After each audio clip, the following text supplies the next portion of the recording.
ब्रह्मानन्दं परमसुखदं केवलं ज्ञानमूर्तिं द्वन्द्वातीतं गगनसदृशं तत्त्वमस्याधिलक्ष्यम् एकं नित्यं विमलमचलं सर्वधि साक्षिभूतम् भावातीतं त्रिगुणरहितं सद्गुरुं तं नमामि। ॐ पार्थाय प्रतिबोधितां भगवता नारायणेन स्वयं व्यासेन ग्रथितां पुराणमुनिना मध्ये महाभारतम् अद्वैतामृतवर्षिणीं भगवतीम् अष्टादशाध्यायिनीम् अम्ब त्वामनुसन्दधामि भगवद्गीते भवद्वेषिणीम् यं ब्रह्मा वरुणेन्द्ररुद्रमरुतः स्तुन्वन्ति दिव्यैस्तवैः वेदैः साङ्गपदक्रमोपनिषदे गायन्ति यं सामगाः ज्ञानावर्तिततद्गतेन मनसा पश्यन्ति यं योगिनः यस्यान्तं न विदुःसुरासुरगणा देवाय तस्मै नमः।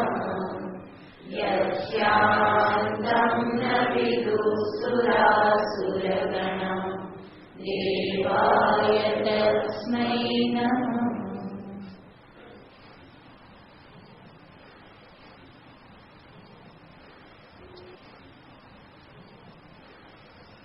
नमस्ते।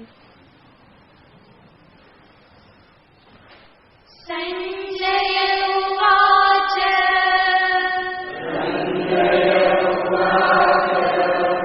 एवमुक्त्वा ततो राजन्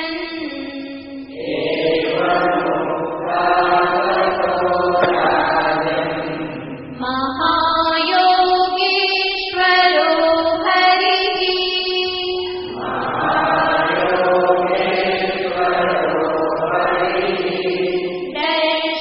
दर्शयामास पार्थाय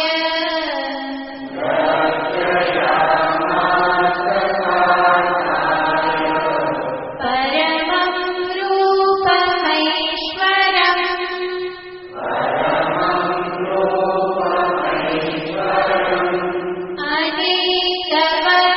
अनेकवक्त्रनयनम्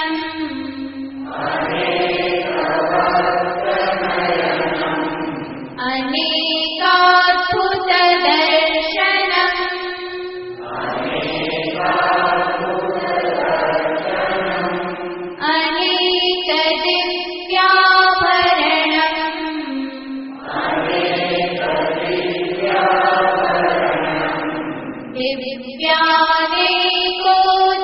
दिव्यानेकोद्यतायुधम्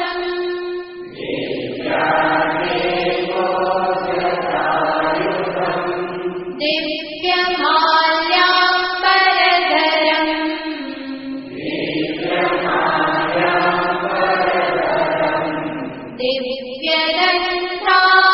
दिव्यदन्तानुलेपनम्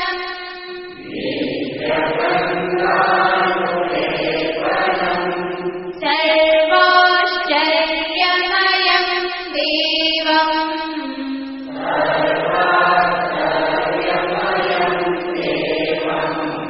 अनन्तं विश्वतोमुखम्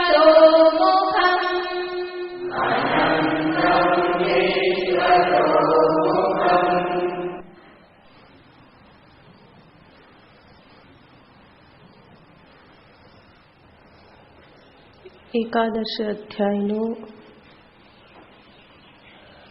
પરમ પ્રયોજન છે સાધકના અંતરના રાગદ્વેષને ધોઈ સર્વત્ર ઈશ્વર બુદ્ધિ કરાવવી. અંતરમાં રાગદ્વેષ એ સ્વાભાવિક રૂપે જ રહેલા છે અને આ રાગદ્વેષના મૂળમાં છે મનુષ્યનો પોતાનો પરિચ્છિન્ન અહંકાર. અને આ અહંકાર અને રાગદ્વેષની લીલામાં એ સતત સંસાર ચક્રમાં અટવાતો રહેશે. જ્યાં સુધી એની સંભાળ લેવામાં ન આવે ત્યાં સુધી એ આધ્યાત્મિક પ્રગતિ કરી શકવાનો નથી. ખાસ કરીને કલિકાલમાં અંતઃકરણ શુદ્ધિને માટે ભગવત ભક્તિ એ જ ઉપાય છે. કલૌ કલ્મષ ચિત્તાનામ પાપ દ્રવ્યોપજીવિનામ વિધિક્રિયા વિહીનાનામ હરિ નામૈવ કેવલમ. કલૌ કલ્મષ ચિત્તાનામ, આ કલયુગમાં મનુષ્યનું મન કલ્મષથી ભરાઈ જાય છે, એટલે કે અશુદ્ધિથી ભરાઈ જાય છે. કારણ કે કલિકાલનો પ્રભાવ જ એવો છે. સર્વના મન એ પ્રકારના થઈ જાય છે.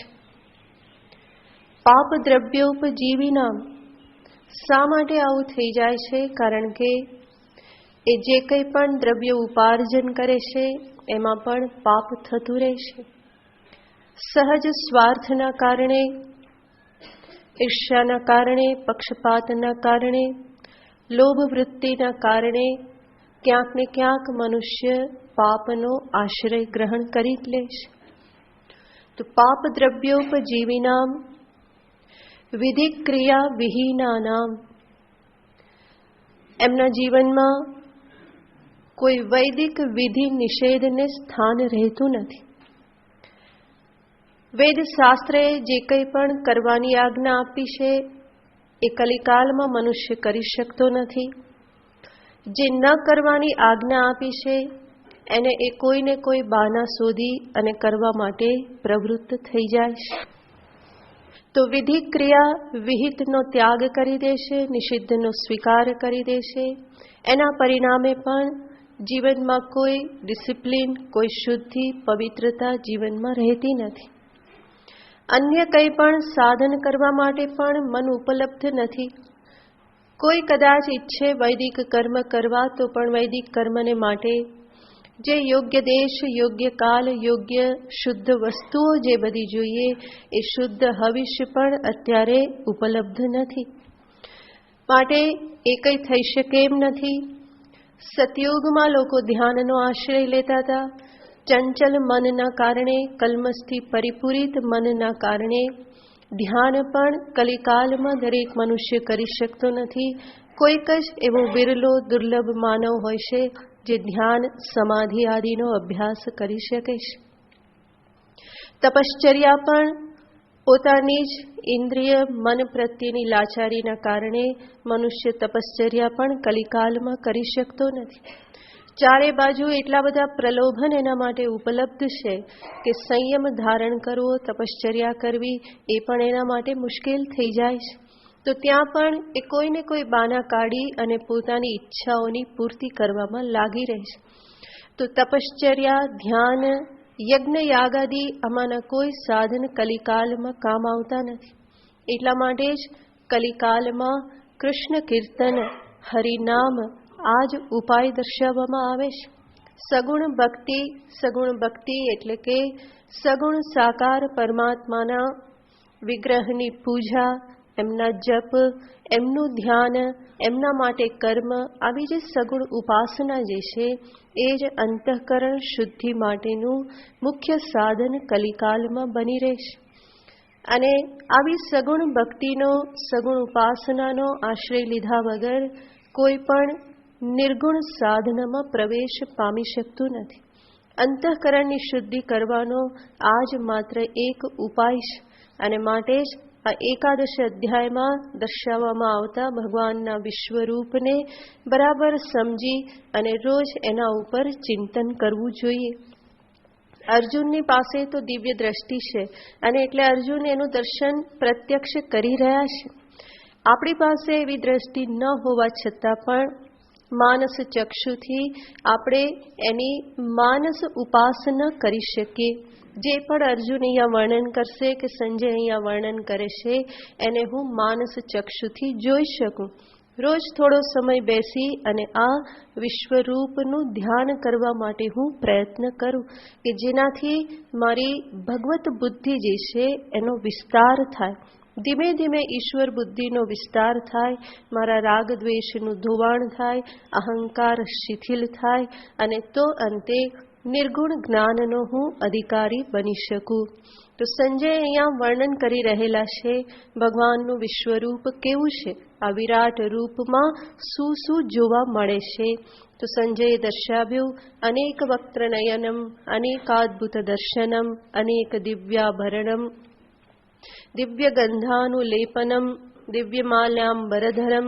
આવા ભગવાનના રૂપનું સંજયે વર્ણન કર્યું અને અંતે કહ્યું સર્વાશ્ચર્યમયમ દેવમ અનંતમ વિશ્વતોમુખમ.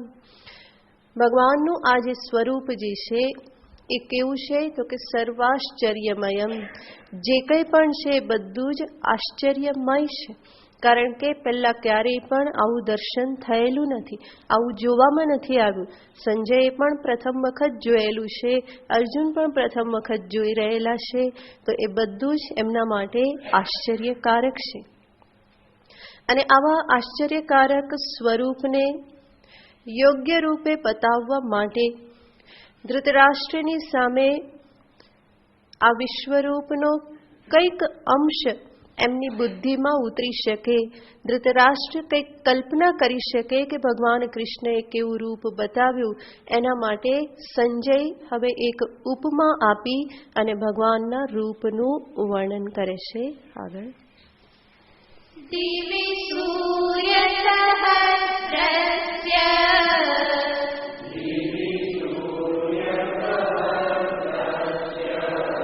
ભવેત્યુગપદુત્થિતા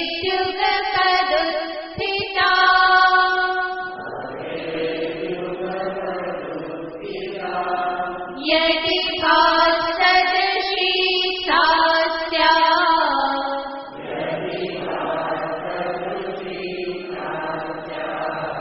ભાસસ્તસ્ય મહાત્મનઃ.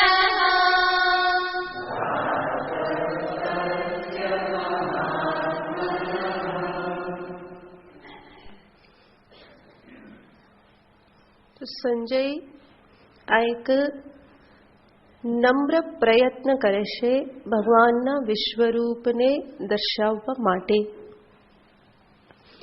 અને એમાં ઉપમા આપે છે કે ભગવાનનું રૂપ કેટલું તેજસ્વી હતું, કેટલું જગમગાટ કરનારું હતું. તો સંજય કહે છે દિવિ સૂર્ય સહસ્રસ્ય યુગપત ઉત્થિતા ભવેત. કે છે દિવી આકાશમાં, દિશાઓમાં 1000 સૂર્ય એક સાથે પ્રગટ થઈ જાય અને 1000 સૂર્યના પ્રગટ થવાથી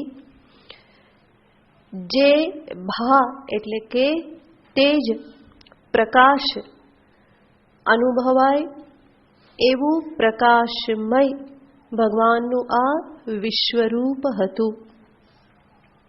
તો આપણે જાણીએ છીએ કે એક સૂર્ય ઉદય થતાં પણ સમસ્ત જગત જગમગાટ થઈ જાય છે, સમસ્ત જગતનું પ્રકાશન થઈ જાય છે. જ્યારે સંજય અહીંયા કહે છે કે એક નહીં 1000 સૂર્ય, અને 1000 સૂર્ય પણ કેવી રીતે? યુગપત. યુગપત એટલે એક સાથે 1000 સૂર્ય ઉદય પામી જાય અને કેટલું તેજ, કેટલો બધો પ્રકાશ થઈ જાય. એવું પ્રકાશમય, એવું તેજમય ભગવાનનું આ સ્વરૂપ છે. વાસ્તવમાં જોઈએ તો આ ઉપમા પણ ભગવાનના આ વિરાટ વિશ્વરૂપને દર્શાવવા માટે ઓછી પડે, માટે આને કહેવાય છે અભૂતોપમા અલંકાર. આ કેવો અલંકાર છે? અભૂતોપમા, અભૂત ઉપમા, જેના માટે વાસ્તવમાં કોઈ ઉપમા નથી, અને છતાં પણ ઉપમા આપવાનો પ્રયત્ન કરવામાં આવે છે.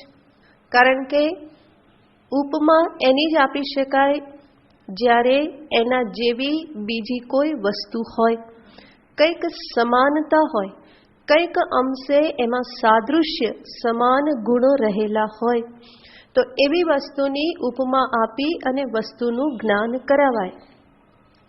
પરંતુ અહીંયા તો એવી ઉપમા આપવી સંભવ નથી. આ તો ભગવાનનું સ્વરૂપ છે. એ સિવાય પણ કહેવામાં આવે છે, સૂર્ય કેવો છે એવું પૂછવામાં આવે તો શું ઉપમા આપી શકાય?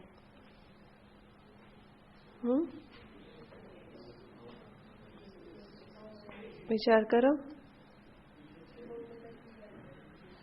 દીવો તો કઈ અંશ નથી, બહુ બધા કહો તોય સૂર્યના તોલે નહીં આવે. કેટલા દીવા? તો સૂર્યને માટે કોઈ ઉપમા આપી ના શકાય.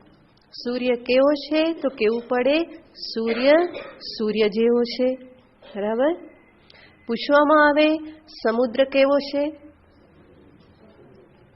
એનો જવાબ શું હોય? સમુદ્ર જેવો. કારણ કે બીજો સમુદ્ર હોય કે સમુદ્ર જેવું બીજું કંઈ હોય, વિશાળ જલ રાશિ, તો કહેવામાં આવે કે આના જેવું છે, પરંતુ એવું તો છે નહીં. તો સમુદ્ર કેવો તો કેવું પડે સમુદ્ર જેવો. એવી જ રીતે શાસ્ત્રમાં કહેવામાં આવે છે, રાવણયોર યુદ્ધમ રામ રાવણયોર યુદ્ધમિવ. રામ અને રાવણનું યુદ્ધ કેવું હતું એવો પ્રશ્ન પૂછવામાં આવે છે. તો શાસ્ત્રમાં કહેવામાં આવે છે કે રામ અને રાવણના યુદ્ધને બીજા કોઈ યુદ્ધની ઉપમા આપી શકાય એમ નથી.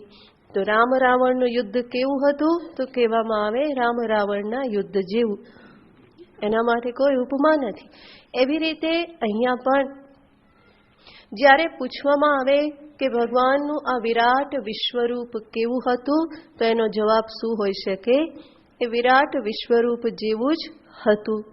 છતાં પણ એવું ને એવું કહેવામાં આવે તો કંઈ સમજમાં ન આવે. માટે સંજય આ પ્રયત્ન કરે છે ધૃતરાષ્ટ્રને દર્શાવવા માટે. આમ તો ધૃતરાષ્ટ્ર એવી વ્યક્તિ છે કે જેણે જીવનમાં એક દીવાના પ્રકાશનું દર્શન કર્યું નથી. અંધ છે ને, તો પ્રકાશ તો એણે જોયો નથી, અને છતાં પણ અહીંયા સંજય ઉપમા કઈ આપે છે? હજારો સૂર્ય ઉગી ગયા હોય એવી. કંઈક અંશે ધૃતરાષ્ટ્ર પણ અનુભવ કરતા જ હશે. આપણને પણ ખ્યાલ છે કે રાત્રિએ આપણે આંખો બંધ કરી દઈએ તો સંપૂર્ણ અંધકાર દેખાય છે. દિવસે આંખો બંધ કરી દઈએ તો પણ કંઈક તો ઉજાસનો અનુભવ થાય છે. તો ધૃતરાષ્ટ્ર પણ આટલા ઉજાસનો અનુભવ કરતા જ હશે કે દિવસ અને રાત્રિમાં શું ફેર છે, અને એક સૂર્યના આધારે આટલો બધો ભેદ આવી જાય છે. તો એના આધારે સંજયને સમજાવવા પ્રયત્ન કરે છે કે ભગવાનનું આ રૂપ હજારો સૂર્યના એક સાથે પ્રગટ થવાથી થતા પ્રકાશ જેવું તેજોમય રૂપ હતું. અને આ પ્રમાણે કહેવાની પાછળનું એક તાત્પર્ય પણ છે.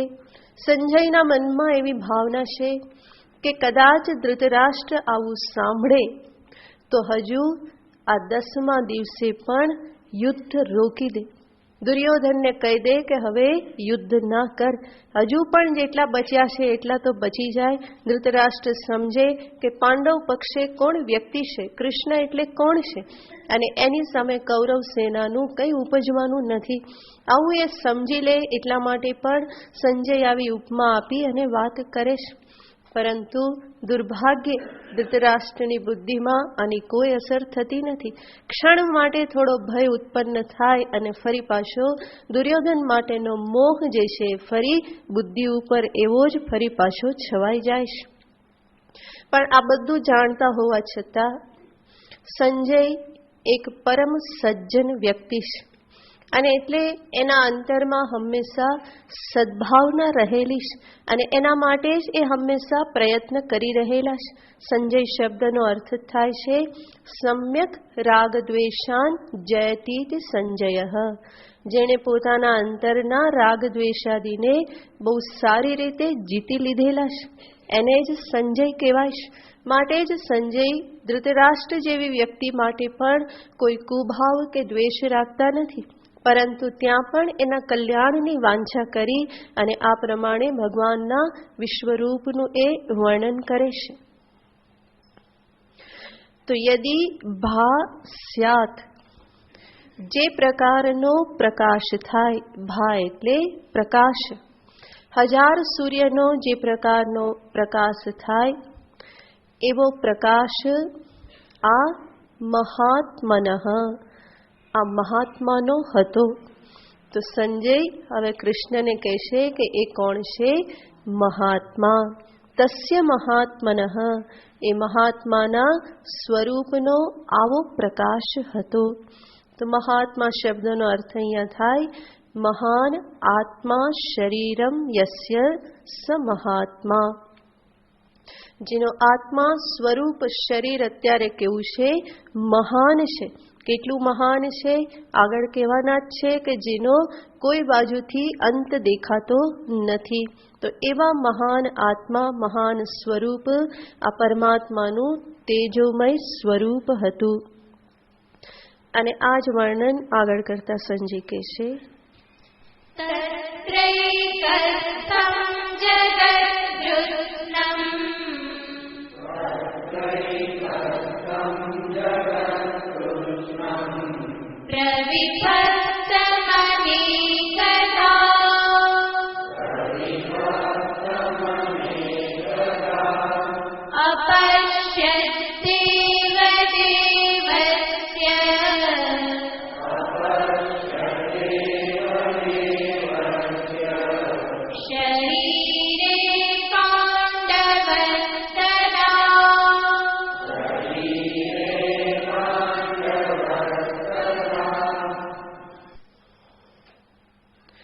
તદા પાંડવઃ અપશ્યત. ત્યારે પાંડવ, પાંડુપુત્ર અર્જુને અપશ્યત જોયું. તદા, તદા એટલે ક્યારે? તદાનો અર્થ થાય ત્યારે. ત્યારે એટલે ક્યારે? તો એનો અર્થ છે જે સમયે ભગવાને અર્જુનને દિવ્ય ચક્ષુ પ્રદાન કર્યા તે સમયે. તો ભગવાનને વિશ્વરૂપ દેખાડવામાં કોઈ વાર લાગી નથી. મનુષ્યને એક વસ્ત્ર ઉતારીને બીજું વસ્ત્ર પહેરવામાં વાર લાગે, પરંતુ ભગવાનને પોતાના વિશ્વરૂપને પ્રગટ કરવામાં એટલી પણ વાર લાગી નથી. જેવી એમણે અર્જુનને દિવ્ય દ્રષ્ટિ પ્રદાન કરી કે તરત જ એને સામે ભગવાન વિશ્વરૂપે દેખાવા લાગ્યા છે. તો કહેશે તદા પાંડવ અપશ્યત. ત્યારે અર્જુને જોયું. શું જોયું? તત્ર દેવદેવસ્ય શરીરે. ભગવાન કૃષ્ણને માટે સંજય શબ્દ વાપરે છે દેવદેવ. દેવદેવનો અર્થ સર્વ દેવોના પણ દેવ. દેવાનામપી દેવઃ, સર્વ દેવોના પણ દેવ.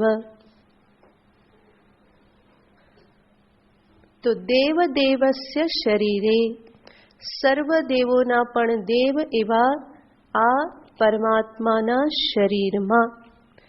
તત્ર, તત્ર એટલે ત્યાં, ત્યાં એટલે ક્યાં? દેવદેવસ્ય શરીરે, તે દેવોના પણ દેવ એવા પરમાત્માના શરીરમાં.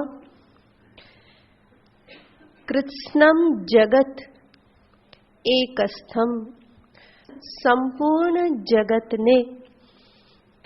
ક્યાં? તો કે એકસ્થમ, એક સ્થાનમાં. પરમાત્માના શરીરમાં એક સ્થાનમાં સંપૂર્ણ જગતને અપશ્યત જોયું. અને જગત કેવું? અનેકધા પ્રવિભક્તમ, અનેક પ્રકારે પ્રવિભક્તમ એટલે કે વિભાજિત થયેલું, પ્રવિભક્તમ જુદા જુદા સ્વરૂપે. તો સમસ્ત જગત અનેક રૂપ છે, વિવિધ છે, અનેક પ્રકારો, અનેક પ્રકારના પદાર્થો, શરીરો આ જગતમાં રહેલા છે. તો એ જગતમાં એ સમગ્ર પ્રવિભક્તમ અનેકદા કૃત્સ્નમ જગત, કૃષ્ણમ એટલે સંપૂર્ણ જગત અર્જુને જોયું. અને ક્યાં જોયું? તો કે પરમાત્માના શરીરમાં એક સ્તંભ, એક જગ્યાએ. તો આગળ પણ ભગવાને કહેલું હતું કે આ સમસ્ત જગતને હું એક અંશમાં ધારણ કરીને રહેલો છું. 10મા અધ્યાયના અંતમાં કહ્યું હતું. અને એ જ વાક્ય અર્જુનની બુદ્ધિમાં કોતરાઈ ગયું હતું. 10મા અધ્યાયમાં ભગવાને ઘણી બધી વાતો કરી, પરંતુ અર્જુનને યાદ શું રહી ગયું કે આખું જગત ભગવાન પોતાના સ્વરૂપમાં એક જ અંશમાં ધારણ કરીને રહેલ છે. આ વાક્ય એની બુદ્ધિમાં બરાબર આવી ગયું. અને એટલા માટે અર્જુનને ઈચ્છા શું થઈ ગઈ કે આ કેવી રીતે હશે? ભગવાનના શરીરના એક અંશમાં આવડું મોટું જગત કેવી રીતે રહ્યું હશે? આવી જિજ્ઞાસા અર્જુનના મનમાં થઈ ગઈ હતી. આમ તો અર્જુન અત્યાર સુધીમાં સમજી ચૂક્યા છે કે આ સમસ્ત જગતમાં જે કંઈ પણ છે એ પરમાત્માનું જ સ્વરૂપ છે. એ સમજી ચૂક્યા હતા, પરંતુ છતાં પણ ભગવાનના મુખે આવું વાક્ય શ્રવણ કરવાથી એમના અંતરમાં આવી એક ઈચ્છા ઉત્પન્ન થઈ ગઈ, એક કુતૂહલ ઉત્પન્ન થઈ ગયું કે આવું કેવી રીતે હશે. આમ જોઈએ તો અર્જુનની આ ઈચ્છા એક નાના બાળક જેવી છે, કારણ કે અર્જુન સમજી તો ગયા જ હતા, પણ છતાં પણ આવું એક કુતૂહલવશ આવી ઈચ્છા એને થઈ ગઈ છે. જેવી રીતે નાનું બાળક હોય એ માને કીધા કરે કે આ બેગમાં શું છે, બતાવો ને, બતાવો ને. માં પકડીને બેઠી હોય તો પણ એ શું કે ના, કે બતાવો ને અંદર શું છે, અંદર શું છે. તો એટલું બધું કુતૂહલ હોય કે એનાથી રહી શકાય નહીં. એને માં વર્ણન કરીને કે અંદર કંઈ નથી, આટલી આટલી વસ્તુઓ જ છે, છતાં પણ એનાથી રહેવાશે નહીં. એ હંમેશા એને ખોલીને જોવાનો આગ્રહ રાખે. તો એવી જ રીતે અહીંયા અર્જુન પણ ભગવાનને સમજેલા છે. ભગવાને જે કહ્યું એ સમજ્યા છે કે બધું જ મારું જ પોતાનું સ્વરૂપ છે. છતાં પણ આવી એક કુતૂહલતા અંતરમાં આવી ગઈ અને અર્જુનને થયું કે પ્રભુ બતાવો ને કેવી રીતે તમારા સ્વરૂપના એક જ અંશમાં આ બધું રહેલું છે, એ કેવી રીતે મને એ કૃપા કરીને દર્શન કરાવો. તો એ જે અર્જુનના મનમાં જે છે એને જ અહીંયા સંજય ફરી દર્શાવે છે. તત્ર એકસ્થમ દેવદેવસ્ય શરીરે એકસ્થમ. દેવોના પણ દેવ, એટલા માટે કૃષ્ણને દેવોના પણ દેવ કહે છે કે આ વિશ્વરૂપમાં, એમના સ્વરૂપમાં બધા જ દેવતાઓનું દર્શન અર્જુન કરવાના છે. જે પણ બધા દેવતાઓ, આપણા શાસ્ત્રમાં 33 કરોડ દેવતા કહેવામાં આવે છે, તો એ સર્વ દેવતાઓનું દર્શન અર્જુન ક્યાં કરશે? ભગવાનના આ સ્વરૂપમાં કરવાના છે. માટે સંજય કહેશે દેવદેવસ્ય શરીરે, એમના શરીરમાં એક જગ્યાએ સ્થિત કૃત્સ્નમ જગત અપશ્યત, સમસ્ત જગતને એમણે જોયું. અને જગત કેવું? પ્રવિભક્તમ અનેકધા, વિવિધ પ્રકારે પ્રગટ થયેલું, વિભાજિત થયેલું અનેક પ્રકારે. તો એ જગતમાં દેવ, દાનવ, માનવ, ગંધર્વ, કિન્નર, યક્ષ, રાક્ષસ આ બધાને અર્જુન જોવાના છે. એટલું જ નહીં, પશુ, પક્ષી, જીવ, જંતુ આ બધાનું પણ દર્શન કરવાના છે. એનાથી આગળ જે કંઈ પણ સ્થૂલ જગત છે એ સર્વનું પણ એમાં દર્શન કરવાના છે. અને માટે ભગવાનનું આ જે વિરાટ રૂપ જે છે એ એટલું બધું વિશાળ છે, અને એવું વિશાળ રૂપ પણ ભગવાનના શરીરના એક સ્થાનમાં, સર્વવ્યાપક પરમાત્માના એક અંશમાં એ રહેલું છે. અને માટે તો આશ્ચર્ય છે. તો સંજય કહે છે આવા રૂપને અર્જુને જોયું. પાંડવ અપશ્યત. અને આ પ્રમાણે અર્જુન જ્યારે ભગવાનના આવા વિશ્વરૂપને જુએ છે ત્યારે અર્જુનની શું દશા થાય છે એનું વર્ણન સંજય આગળના શ્લોકમાં કરે છે. તતસ્ત વિસ્મયા વિશ્વ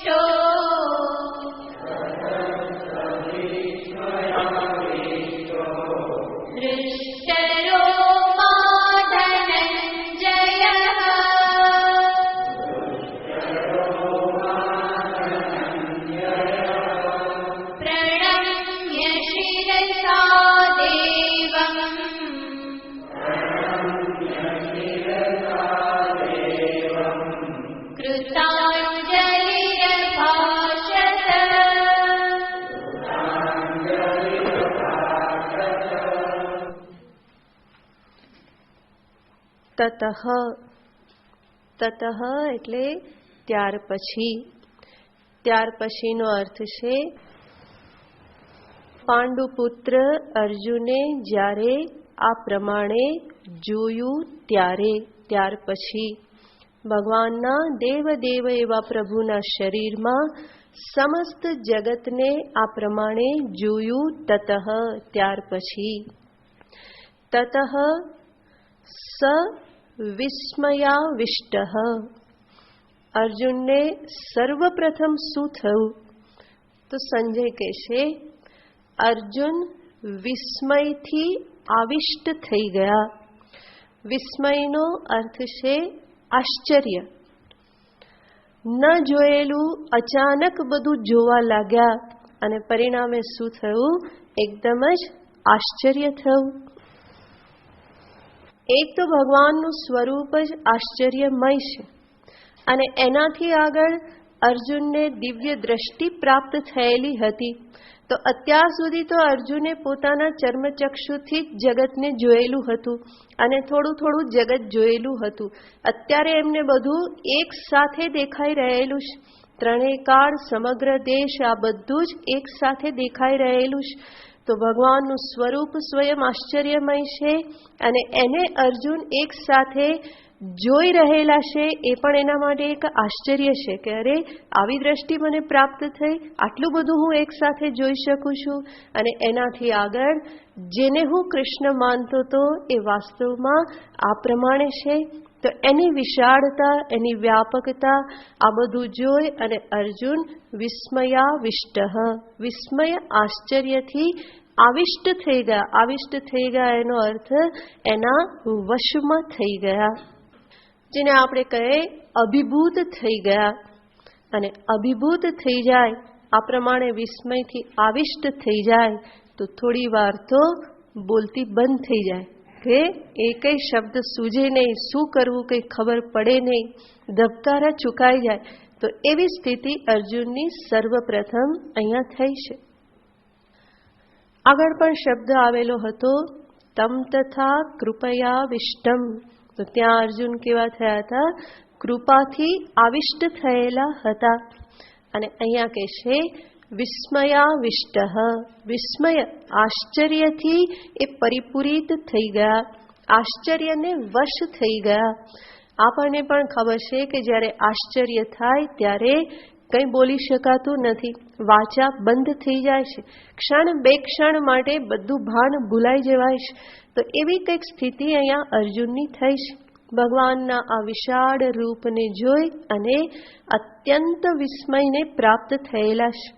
આમ પણ આપણે કોઈ વિશાળ વસ્તુનું દર્શન કરીએ તો પણ વિસ્મય થાય છે, તો પણ વાણી બંધ થઈ જાય છે. વિચાર કરતા જઈએ તો બુદ્ધિ ને વાણી બંને ઠપ થઈ જાય છે.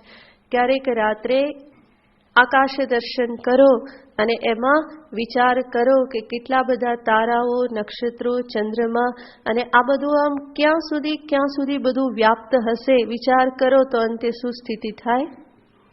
બુદ્ધિ ઠપ થઈ જાય ને, આગળ બુદ્ધિ ચાલશે નહીં. અને પછી જેવી ભગવાનની ઈચ્છા એણે કર્યું છે બધું એમ કરી અને ચૂપ થઈ જવું પડે કે હવે આમાં ક્યાં બુદ્ધિ ચલાવવી, કંઈ ખબર પડતી નથી. એ જાણે ને એનું જગત જાણે કે તો કંઈ ત્યાં બુદ્ધિ ચાલી શકતી નથી. અગાધ સમુદ્રની સામે જઈને ઉભા રહો અને એ જલ રાશિનું દર્શન કરો તો ત્યાં પણ બુદ્ધિ બંધ થઈ જાય છે. તો જ્યાં પણ વિશાળતાના દર્શન થાય મનુષ્ય ત્યાં સમજી શકે છે પોતાની બુદ્ધિની મર્યાદા, પોતાના કર્તૃત્વની મર્યાદા. આ બધી જ મર્યાદા એની સામે પ્રગટ થાય છે અને પરિણામે ક્ષણ બે ક્ષણ માટે એનો અહંકાર જે છે એ સંપૂર્ણ વિલુપ્ત થઈ જાય છે અને ત્યારે બુદ્ધિ, વાણી બધું જ બંધ થઈ જાય છે. અહીંયા અર્જુનની સ્થિતિ પણ કંઈક એવી જ થઈ. ભગવાનનું આ વિરાટ સ્વરૂપે એક સાથે જોઈ રહેલા છે. આપણે તો આકાશ કે સમુદ્ર જોઈને ચૂપ થઈ જઈએ છીએ અને અર્જુન તો આ બધું એક સાથે જોઈ રહેલા છે. ભગવાનના વિરાટ સ્વરૂપમાં આ અવકાશ પણ છે, સમુદ્ર પણ છે, વાયુ છે, અગ્નિ છે, આ બધું જ એમાં રહેલું છે. એક સાથે અર્જુન બધું જોઈ રહેલા છે અને પરિણામે વિસ્મયાવિષ્ટ, વિસ્મયથી આવિષ્ટ. અને એનાથી આગળ હૃષ્ટ રોમા. એ કેવા થઈ ગયા તો કે એમના રોમ એટલે કે રૂવાટી. હૃષ્ટ તો કે રૂવાટી બધી હર્ષિત થઈ ગઈ, જેને આપણે ગુજરાતીમાં કહીએ રૂવાટી ખડી થઈ ગઈ. તો અહીંયા અર્જુનનું પણ એવું જ થયું. આ ભગવાનનું દર્શન કરી આવી વિરાટ રૂપને જોઈ અને અર્જુનના રૂવાડા ખડા થઈ ગયા. હૃષ્ટ રોમા, એમને રોમાંચ થઈ ગયો. એક પ્રકારની ધ્રુજારી કંપન એમના શરીરમાંથી પસાર થઈ ગયું. એને થયું કે આ શું થઈ રહ્યું છે, હું આ શું બધું જોઈ રહેલો છું. તો હૃષ્ટ રોમા, આપણે પણ કંઈક આશ્ચર્યકારક જોઈએ, અદ્ભુત એવું કંઈક જોઈએ, અદ્ભુત, તો આપણા શરીરમાં પણ આવો રોમાંચ થાય છે. તો અર્જુનની અનુભૂતિ આપણા માટે કોઈ કલ્પનાનો વિષય નથી. કેવું થયું હશે આપણે કલ્પના કરી શકીએ છીએ. જે નાની નાની બાબતમાં આપણને થઈ જતું હોય, તો અર્જુન તો આટલું મોટું જોઈ રહ્યા છે, તો એમની દશાની આપણે કલ્પના કરી શકીએ. હૃષ્ટ રોમા, એકદમ જ રોમાંચિત થઈ ગયેલા છે. અને એના માટે શબ્દ વાપરે છે ધનંજય. સંજય કહેશે કે ધનંજય આ પ્રમાણે વિસ્મયાવિષ્ટ થયા અને રોમાંચિત થયા. ધનંજય શબ્દનો અર્થ થાય જેણે ઘણું બધું ધન સંચય કરેલું છે, ઘણું બધું ધન ઉપાર્જન જેણે કરેલું છે. ધન પણ બે પ્રકારના કહેવામાં આવે છે. એક તો દૃષ્ટ ધન અને એક છે અદૃષ્ટ ધન. અને જ બીજા શબ્દમાં કહેવાય છે ભૌતિક ધન અને દૈવી ધન. તો અર્જુને દૃષ્ટ ધન, ભૌતિક ધન પણ ઘણું બધું પ્રાપ્ત કરેલું હતું. દક્ષિણ દિશામાં એ વિજય યાત્રામાં નીકળ્યા હતા અને ત્યાંથી ઘણું બધું ધન એકઠું કરી વિજય પ્રાપ્ત કરી અને લાવેલા હતા. પરંતુ આપણે યાદ રાખવું જોઈએ કે અર્જુનને એ ધનના પ્રતાપે આ વિશ્વરૂપનું દર્શન નથી થયું. કયા ધનના પ્રતાપે થયું? દૈવી ધન, જે સત્કર્મ, તપશ્ચર્યા, ભક્તિ, યજ્ઞ, યાગાદી આ બધાથી જે પ્રાપ્ત થયેલું હતું, પુણ્યરૂપી ધન, દૈવી ધન, એના પરિપાકે એમને આજે આ વિશ્વરૂપનું દર્શન થઈ રહેલું છે. અને એ દર્શન એમને વિસ્મયથી આવિષ્ટ કરનારું અને રોમાંચિત કરનારું છે. અર્જુન જેવા શક્તિશાળી, અર્જુન જેવા ધીર ગંભીર, જીવનને આટલું જે સમજેલા છે એવા અર્જુન પણ ભગવાનનું આ વિશ્વરૂપ જોઈ અને કેવા થઈ ગયા તો કે થોડી વાર માટે તો એ પણ ભાન ભૂલી ગયા. વિચાર કરો, આપણે સામે હોઈએ તો અર્જુન પણ ક્ષણ બે ક્ષણ તો ભાન ભૂલી ગયા. આપણે તો બેભાન જ થઈ જઈએ. ભગવાને ફરી પાછું પોતાનું રૂપ ધારણ કરીને પાણી છાંટવું પડે. પણ અર્જુન તો ઘણા શક્તિશાળી છે, ધૈર્યવાન છે, અને એટલા માટે થોડી વારમાં એ પોતાની જાતને સંભાળી લે છે. એટલે તો એ અધિકારી છે ને, ભગવાનના આટલા ભક્ત છે, ભગવાનના પ્રિય છે, ગીતોપદેશના અધિકારી છે. તો આ બધી જે એમની દશા થઈ, સ્થિતિ થઈ, એ થોડી વારમાં જ પોતાની જાતને સંભાળી લે છે. એને યાદ આવી ગયું હશે કે આ તો મેં જ માગણી કરેલી છે, ભગવાને મને દિવ્ય ચક્ષુ આપેલા છે, માટે આ દર્શન હું કરી રહેલો છું. તો આ યાદના પરિણામે એ ફરી પાછી સ્વસ્થિતિને પ્રાપ્ત કરે છે. અને એના જ પરિણામે આગળ શું થાય છે તો સંજય કહેશે પ્રણમ્ય શિરસા દેવમ. અર્જુન સ્વસ્થ થઈ અને આગળ શું કરે છે? શિરસા પ્રણમ્ય, ભગવાનના ચરણમાં એ પોતાનું મસ્તક ઝુકાવે છે, પ્રણામ કરે છે. કઈ રીતે? કૃતાંજલિ. કૃતાંજલિનો અર્થ છે બે હાથ જોડીને. કૃત અંજલિ, અંજલિનો અર્થ છે બે હાથ જોડવા, અને જેણે બે હાથ જોડેલા છે. તો બે હાથ અને મસ્તક એ પ્રભુના ચરણમાં ઝુકાવે છે. તો અર્જુન તરત સ્વસ્થ થઈ ગયા અને સમજી ગયા કે આ બધું જોઈ અને બેભાન નથી થઈ જવાનું, પરંતુ અત્યારે મારું કર્તવ્ય શું છે? પરમાત્માને હું પ્રણામ કરું.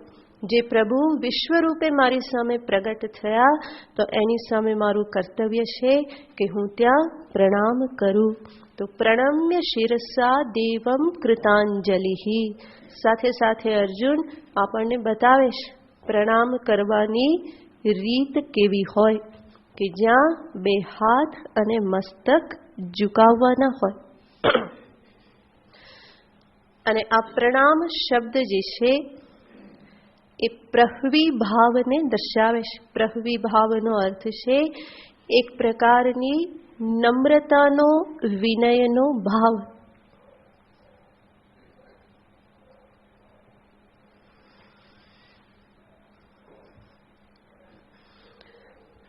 તો પ્રણામ પણ કરવા અને અહંકારની હવામાં પણ રહેવું, આ બંને સાથે સંભવ બની શકે નહીં. અહમને એક બાજુ મૂકી રાગ, દ્વેષ, જીદ, આગ્રહ આ બધાને એક તરફ કરી અને પ્રણામ કરવામાં આવે. તો અર્જુન અહીંયા ભગવાનને પ્રણામ કરે છે, પોતાનું મસ્તક ઝુકાવે છે, બે હાથ જોડે છે, અને કદાચ અર્જુને સાષ્ટાંગ દંડવત પ્રણામ પણ કર્યા હશે. તો આ બધી જ અર્જુનની ક્રિયા શું દર્શાવે છે? પ્રભુ પ્રત્યેનું સમર્પણ દર્શાવે છે. ભગવાનને મસ્તક ઝુકાવવું, બે હાથ જોડવા, એનો અર્થ શું? ભગવાનની સામે હું બે હાથ જોડું, પ્રણામ કરતી વખતે બે હાથ જોડું, એનો અર્થ છે હું આપની આજ્ઞામાં રહી અને કર્મ કરીશ. મસ્તક ઝુકાવવું એનો અર્થ છે આપના વિચાર સાથે હું મારા વિચારને મેળવી દઈશ. અને શરીરથી દંડવત કરવા એનો અર્થ છે મારું સંપૂર્ણ જીવન આપને સમર્પિત છે.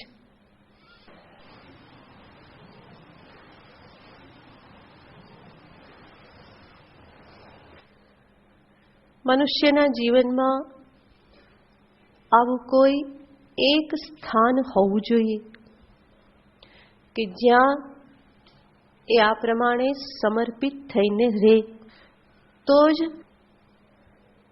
આ જીવનમાં ક્યારેક અહંકારની માયામાંથી છૂટવાનો ચાન્સ રહેશે. સમર્પણ વગર અહંકારની પકડમાંથી છૂટી શકાતું નથી.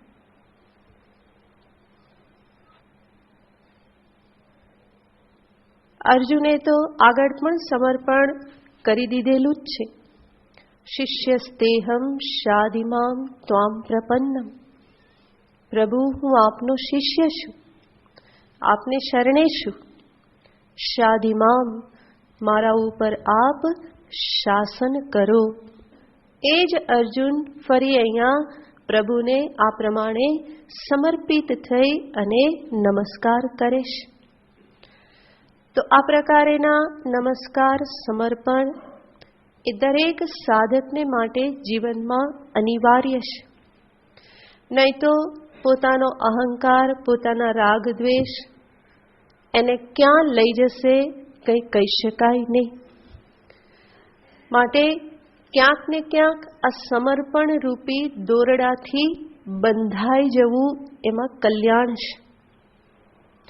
જેમ તોફાની આખલાને કે બળદને ખૂંટે બાંધી દેવામાં આવે અને એને જેટલો એરિયા આપ્યો છે એટલામાં એ ફર્યા કરે, એવી જ રીતે સાધકે પણ પોતાના આ અહંકાર રૂપી આખલાને કોઈ ખૂટ સાથે બાંધી દેવો જોઈએ, તો જ એ સંયમમાં રહે. નહીં તો અહંકારની લીલા ભગવાન કૃષ્ણની લીલા કરતાં પણ બહુ વધારે છે. કૃષ્ણની લીલાને તો કદાચ સમજી શકાય, પરંતુ અહંકારની લીલાને સમજવી એ બહુ જ કઠિન છે. કોઈ વિરલો સમજી શકતો નથી, અને એને સમજવામાં બહુ પડવાની પણ જરૂર નહીં. એને સમર્પણ કરી દો તો કામ થઈ જશે.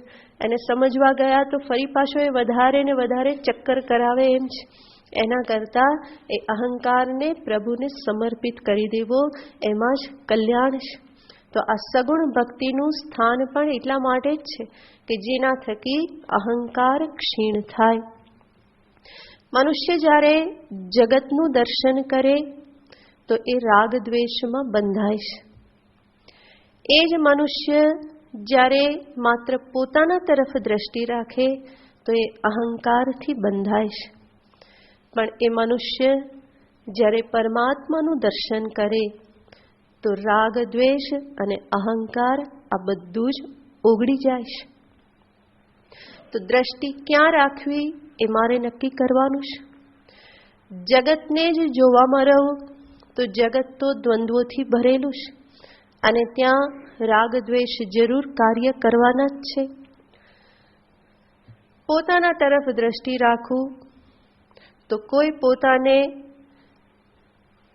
સામાન્ય કે નીચો જોવા તો ઈચ્છતો જ નથી.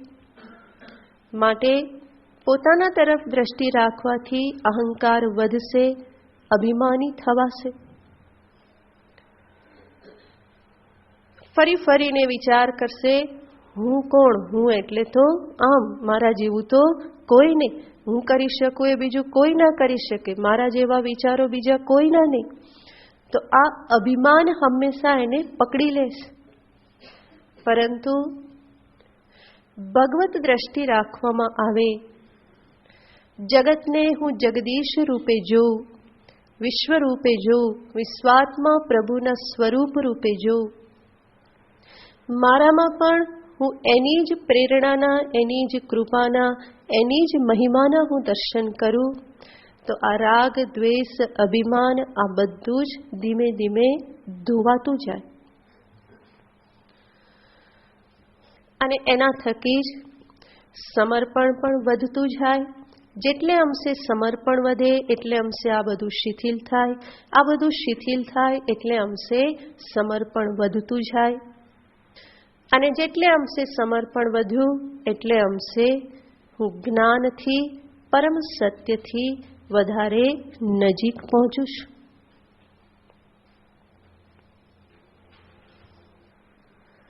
તો અર્જુનની આ ક્રિયાઓ સાધકને બોધ આપવાને અર્થે છે.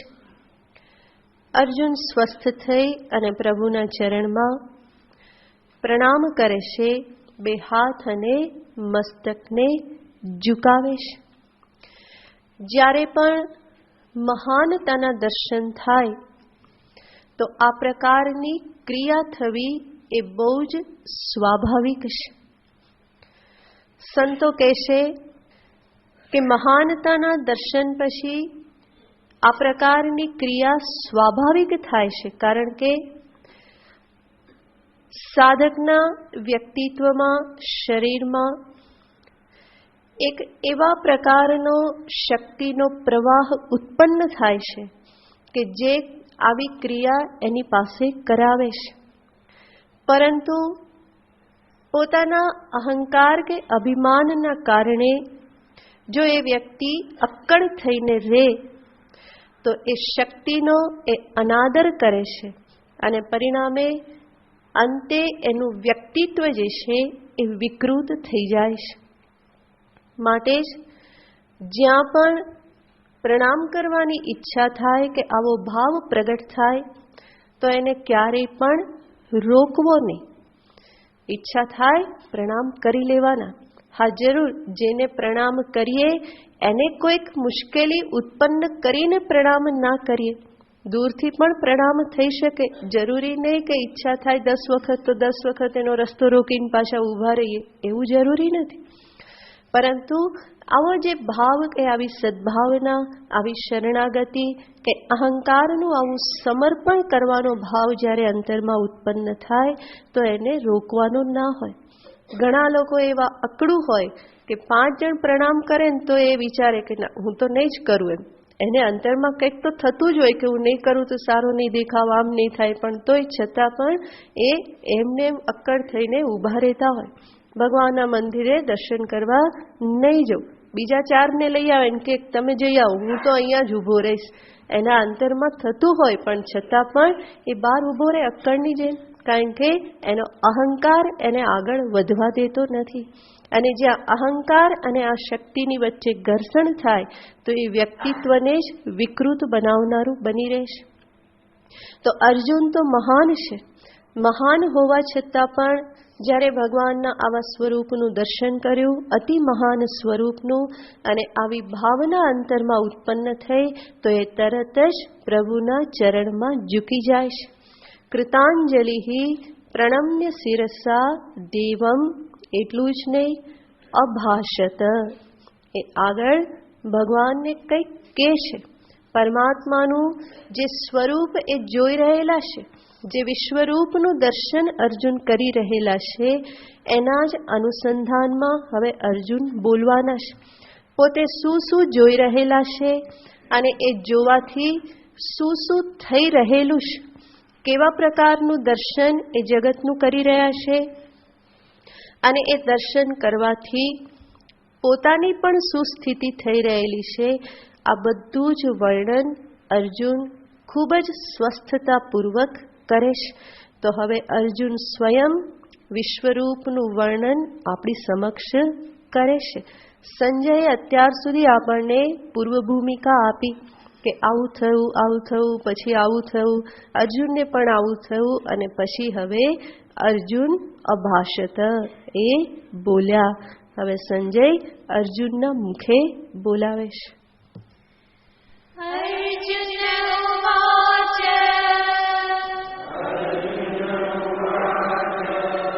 પશ્યામિ દેવાંસ્તવ દેવદેહે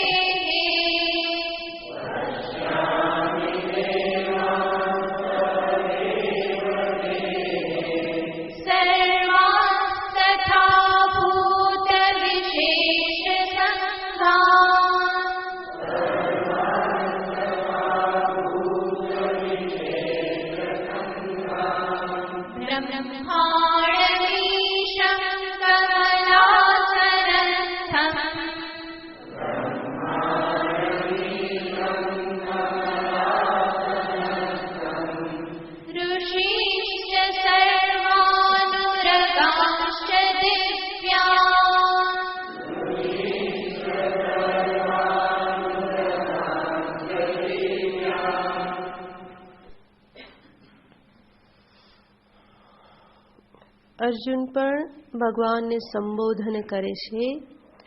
હે દેવ. દેવ શબ્દનું મૂળ ધાતુ છે દ્યોતનાત્મકત્વાત દેવઃ. દ્યોતન એટલે કે પ્રકાશ, પ્રકાશરૂપ હોવાથી એને દેવ કહેવામાં આવે. ભગવાન પણ અત્યારે તેજ સ્વરૂપ, પ્રકાશ સ્વરૂપ છે, માટે અર્જુન પણ એમને સંબોધન કરે છે. હે દેવ, હે પ્રકાશમય પ્રભુ.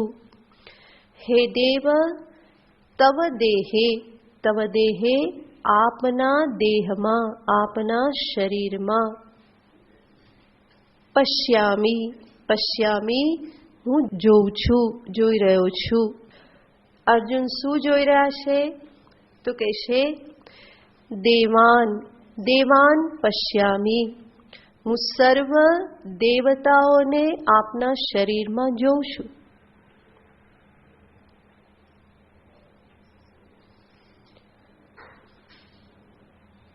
સર્વાન દેવાન પશ્યામી તથા ભૂત વિશેષ સંઘાન, વિશેષ વિશેષ એવા પ્રાણીઓના સંઘને પણ હું જોઈ રહ્યો છું. બ્રહ્માણમ કમલાસનસ્થમ ઈશમ. બીજા કોને જુએ છે? તો અર્જુન કહેશે કમલાસનસ્થ એવા બ્રહ્માજીને હું આપના શરીરમાં જોઉં છું. હવે જ્યારે બ્રહ્માજીને કમલાસનસ્થ જુએ તો એ કમલ તો કયું કમલ છે? નાભી કમલ. કોના નાભીમાંથી ઉત્પન્ન થયું છે? વિષ્ણુ. એનો અર્થ બ્રહ્માજીની સાથે સાથે અર્જુન કોને જુએ છે? વિષ્ણુ વિગ્રહને પણ ત્યાં જુએ છે. તો વિશ્વ રૂપમાં, વિરાટ રૂપમાં વિષ્ણુનું દર્શન કરે છે, બ્રહ્માજીનું દર્શન કરે છે, અને ઈશમ એટલે શિવ રુદ્રનું પણ એમાં દર્શન કરે છે. તો બ્રહ્મા, વિષ્ણુ, મહેશ આને પણ એ વિશ્વરૂપમાં જુએ છે.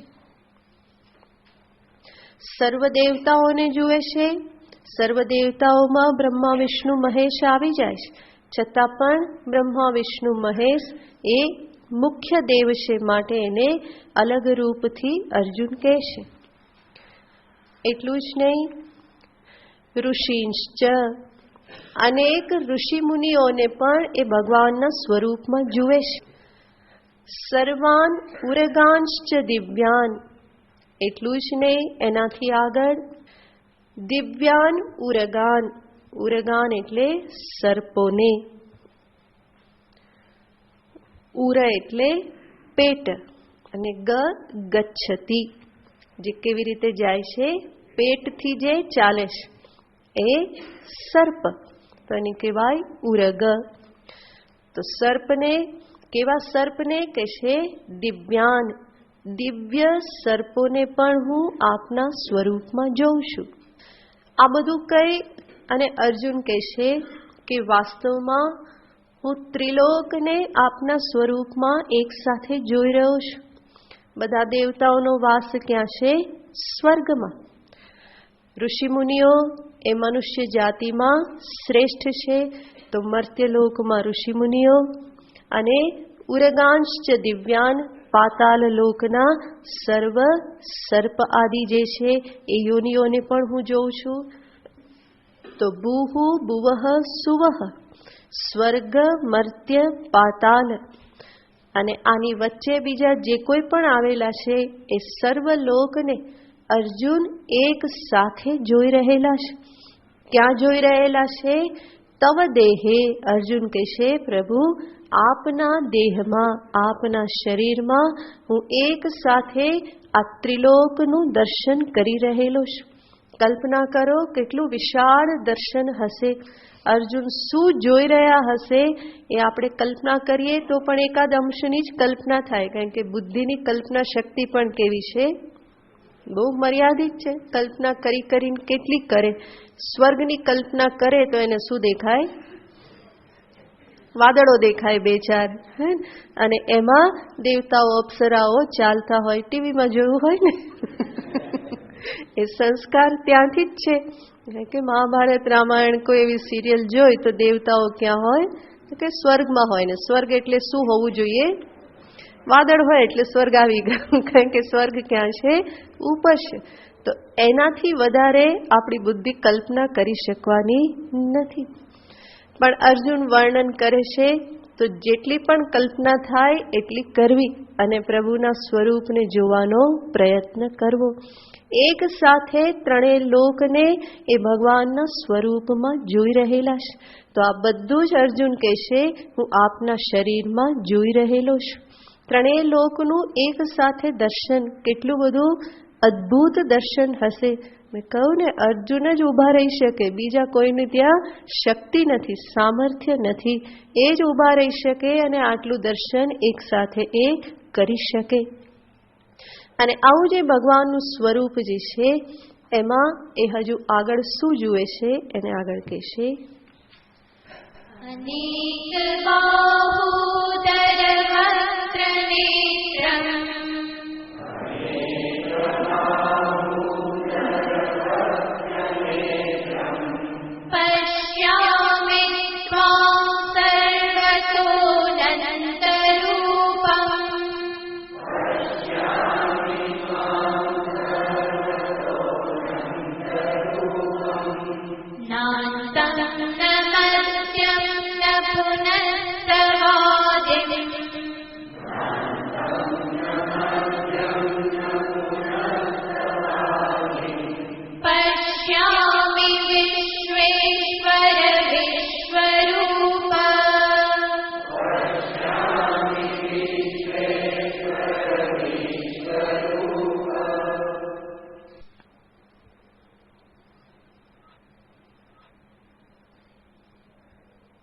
હે વિશ્વરૂપ, હે વિશ્વેશ્વર. અર્જુન ભગવાનને સંબોધન કરે છે. સ્વાભાવિક જ હવે અર્જુન હે કૃષ્ણ, હે યાદવ એવું તો નહીં જ કે, કારણ કે જોઈ રહ્યા છે જેને હું કૃષ્ણ કહેતો હતો એ વાસ્તવમાં કોણ છે. તો સ્વરૂપને અનુરૂપ અર્જુન સંબોધન કરે છે. હે વિશ્વેશ્વર, હે વિશ્વરૂપ. હે વિશ્વેશ્વર, સમસ્ત વિશ્વના ઈશ્વર, અનુશાસન કરનારા, નિયંતા. હે વિશ્વેશ્વર, એટલું જ નહીં, આપ જ કોણ છો? વિશ્વરૂપ. જે વિશ્વનું આપ શાસન કરો છો એ વિશ્વરૂપે પણ આપ જ છો. આપ જ વિશ્વ અને આપ જ વિશ્વ નિયંતા. આપ જ વિશ્વરૂપ અને આપ જ વિશ્વેશ્વર છો. તો હે વિશ્વેશ્વર, હે વિશ્વરૂપ, ત્વામ પશ્યામી, હું આપને જોઉં છું. કેવી રીતે? અનેક બાહુદર વક્ત્ર નેત્રમ. આપના સ્વરૂપમાં શું છે? અનેક બાહુ. કેટલા હાથ છે? તો કે અનેક હાથને હું જોઈ રહેલો છું. અને અનેકનો અર્થ છે ભગવાનના એટલા બધા હસ્તનું દર્શન અર્જુન કરે છે કે જેની ગણતરી કરવી એના માટે સંભવ નથી. આપણે વિશ્વરૂપનું પિક્ચર દોરીએ તો કેટલા હાથ? બહુ તો 20, 25, 30 હાથ બતાવીએ, પરંતુ કેટલા હસ્ત છે ભગવાનના?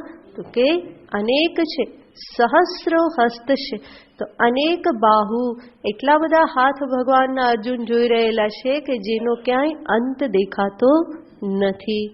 એટલું જ નહીં, અનેક ઉદર, અનેક પેટ. ઉદર એટલે પેટ. અનેક વક્ત્ર, ઘણા બધા ભગવાનના મુખ છે. સહસ્ર હાથ, સહસ્ર મુખ, સહસ્ર ઉદર અને નેત્રમ. મુખ હોય ત્યાં શું હોય? નેત્ર પણ હોય. તો કેટલા નેત્ર? તો કે હજારો, અનેક અગણિત નેત્ર. તો અર્જુન કહે છે હું આપનું એવું સ્વરૂપ અત્યારે જોઈ રહેલો છું કે જેમાં સહસ્રો હાથ છે, ઉદર છે, નેત્ર છે અને અનેક પ્રકારના એમાં મુખ પણ છે. અનેક બાહુદર વક્ત્ર નેત્રમ પશ્યામી. અને આ બધા સર્વતઃ અનંત રૂપમ. સર્વતઃ, બધી બાજુથી જોઉં તો એ કેવા દેખાય છે? અનંત રૂપમ, જેનો કોઈ અંત દેખાતો નથી. નાંતમ ન મધ્યમ ન પુનસ્તવાદિમ પશ્યામી. આપનો આદિ, મધ્ય કે અંત અહમ ન પશ્યામી, મને ક્યાંય દેખાતો નથી.